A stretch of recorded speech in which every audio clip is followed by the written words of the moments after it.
जय बप्पा की। चर्चा में तो आप बने रहते हैं, हालिया बयान, आदत अब चर्चाओं में रहने की हो गई है। महाकुंभ में वो जा रहे हैं जो पाप जिसने किए हों।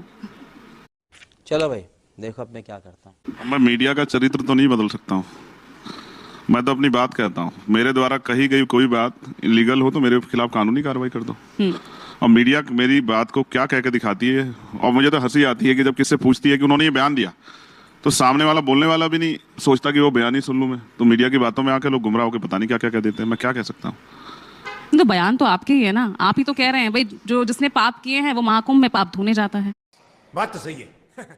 अगर आप इसको स्टडी करोगे या कोई भी स्टडी कर ले तो कुंभ की मान्यता यही है कि वहां इस तिथियों में अमृत वर्षा होती है, और अमृत वर्षा होती तो इसकी मान्यता यह है कि वहां जाके आपके पाप धुलते हैं। मैंने क्या गलत कहा?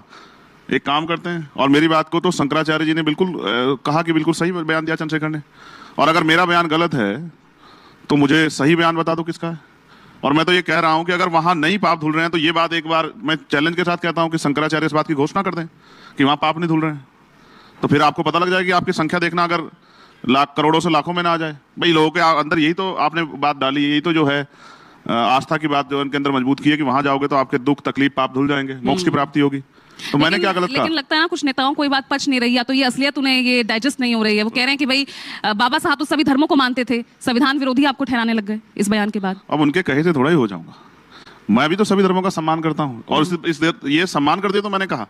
देखो एक कहावत कबीर ने कहा है, उनका दुआ है, ज्ञानी को ज्ञानी मिले रस की लूटम लूट, ज्ञानी अज्ञानी मिले होए माथा कूट। जिनको कुछ पता नहीं है उनसे मैं क्या बहस करूं? अरे बाप रे, ये तो धोती खोल रहा है। जिनको ये भी नहीं पता कि इस कुंभ में कितने शाही स्नान है, उनकी बात का मैं क्या जवाब दूं? उनके बारे में क्या सोचूं? जिनको ये भी नहीं पता कि कुंभ कितने साल बाद होता है, उनके बारे में क्या बयान दूं? मैंने तो सभी धार्मिक शास्त्र लगभग पढ़े हैं। उनको पढ़ना चाहिए शिव पुराण, उनको पढ़ना चाहिए भविष्य पुराण, जिसमें इस बात का वर्णन है जब शिव पार्वती से बात करते हैं कि गंगा में जाने से, गंगा में स्नान करने पाप धुलते हैं। तो जो पढ़ते नहीं मैं उनका क्या करूं? मैं तो वही जो मान्यता है, मैंने जो धर्म गुरुओं से सुना, शंकराचार्यों से सुना। मैं हरिद्वार के पास रहता हूं, हरिद्वार लोकल के लोग तो नहीं जाते, लेकिन पूरे देश दुनिया के लोग आते हैं वहां। तो मैं क्या कह सकता हूं? मैंने तो अपनी बात कही, और मैं पढ़ा लिखा व्यक्ति हूं। मैं जो मैंने पढ़ा वही कह रहा हूं, जो धर्मशास्त्र में पढ़ा, और वेदों में इसका वर्णन है। तो मैंने क्या गलत कहा? अब किसी को परेशानी होती तो होती रहे, और मैं उसकी जिम्मेदारी तो लेता, मैं तो अपना काम कर रहा हूँ। चलिए, बिल्कुल एक पढ़ा लिखा नेता, जबकि संविधान के आर्टिकल 51 में जहां हम जिनको मौलिक कर्तव्य कहते हैं, उसमें वैज्ञानिक दृष्टिकोण को बढ़ावा दिया गया है। कहा गया है कि वैज्ञानिक दृष्टिकोण को मजबूत करना है, अंधविश्वास पाखंडवाद को छोड़ना है। फिर भी मैं कहा, मैं तो सच बात कह रहा हूँ कि भाई अगर आपने ये नियम बनाए हैं, आपने अगर ये उदाहरण दिए हैं, तो मैं वही बात तो कह रहा हूँ। तो आज मैं आपको चैलेंज कर रहा हूँ, आज मेरा बयान चला देना। जो ये कहता हो कि वहां पाप नहीं धुलते, फिर मुझे मैं उसके बयान पे जवाब दूंगा। और मैं तो चाहता हूँ शंकराचार्य इस बात की घोषणा कर देंगे पाप नहीं धुलते, तो फिर देखूंगा कि जनता वहां काम छोड़ के जाएगी नहीं जाएगी। चलिए, ये मान्यता है, तभी लोग जा रहे हैं। ये बड़ी अच्छी बात कही आप। अरे चंद्रशेखर जी, क्योंकि एक पढ़ा लिखा नेता, कहाँ आप तो अमेरिका जा रहे थे अपनी आगे की पढ़ाई करने के लिए, ये कहाँ दलित सियासत, दलित हित की बात, ये सियासी सफर कैसे शुरू हो गया? अभी बदत है भाई, अभी बदत है। नहीं, मैं तो महिलाओं की बात भी करता हूँ। प्यारी समझ गई। कौन कह रहा है कि मैं सिर्फ दलितों की बात करता हूँ? मैं सिर्फ दलित सियासत नहीं करता। असल दिक्कत यह है कि अगर आपको कोई प्रॉब्लम हुई है तो आप ही की समस्या का तो समाधान करूंगा ना। जिसको समस्या नहीं, उसकी समस्या के समाधान के लिए कहाँ घूमूंगा? तो जिसको समस्या है, दलित हो, पिछड़े हो, आदिवासी हो, महिलाएं हो, पहलवान बेटियां बैठी थी, मैं अकेला था जो उनके लिए दिन रात धरने पे बैठा था। किसानों के लिए 13 महीने रहा, मुस्लिम भाइयों के लिए अब जेल गया, मैं अकेला आदमी था। तो ये सिर्फ दलित का टैग लगाना, मैं क्या कह सकता हूँ? इसको नहीं बदल पाऊंगा शायद इस जन्म में। और ये भी हिंदू धर्म की मान्यता ये है कि जो जिस जाति में पैदा होगा वहीं मरेगा, बदल ही नहीं सकता जाति। और मैं कितना पढ़ लूं, मैं ब्राह्मण नहीं बन सकता हूं। बात तो सही है।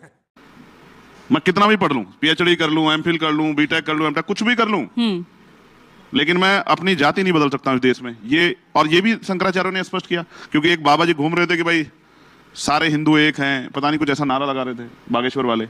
उन्होंने एक यात्रा भी निकाली, तो उस पर शंकराचार्य ने बयान दिया। उन्होंने कहा वो जाति बंधन तोड़ दो और सारे हिंदू एकजुट रहो, इस तरह का बयान दिया उन्होंने। तो शंकराचार्य ने डांटा उनको कि अगर जाति बंधन तोड़ दिया तो हिंदू धर्म ही खतरे में पड़ जाएगा। जाति तो सच्चाई है सनातन की, ऊंच नीच की भावना सच्चाई है। ये मैं नहीं कह रहा हूं, ये सनातन कह रहा है। पढ़ लो, वर्ण व्यवस्था, जाति व्यवस्था, और कोई पैदा होते ही छोटा, कोई पैदा होते ही बड़ा, ये मैं नहीं कह रहा ना, मैंने बनाई है। तो राहुल गांधी ठीक कह रहे हैं, यानी पिच सबकी एक है, बस लड़ाई अलग अलग चल रही है। देखो मैं फिर आपसे कहूंगा, ये बात देश को समझ आ जानी चाहिए और मैं युवाओं से कहूंगा कि वो समझें। जब आप अपने नेता से 24 घंटे की ड्यूटी कराओगे तो वो यहीं से सब कुछ लेगा। 8 घंटे की नेतागिरी कराओ उससे कि 8 घंटे वो आपके लिए ड्यूटी की तरह काम करे, क्योंकि आप उसको तनख्वाह देते हो। उसके बाद वो अपना जीवन जिए, कोई रोजगार करे, कोई बिजनेस करे, कुछ भी करे। जब वो अपना समय वहां देगा तब जाके वो देश के लिए काम कर पाएगा। जब वो इतने रिसोर्स और ये सब चीजें आप उससे यहीं से निकालेगा तो फिर भ्रष्टाचार रहेगा ही। तो कोई क्या कह रहा है मुझे नहीं इसीलिए फिर शायद पता। आपने- मैं सिर्फ ये कह रहा हूँ कि राजनीति देश के हित के लिए होनी चाहिए। राजनीति, हम तो डॉक्टर बाबा साहब अम्बेडकर को मानते हैं जिन्होंने कहा कि हम प्रथम और अंत्य भारतीय हैं। मेरे लिए नेशन फर्स्ट है।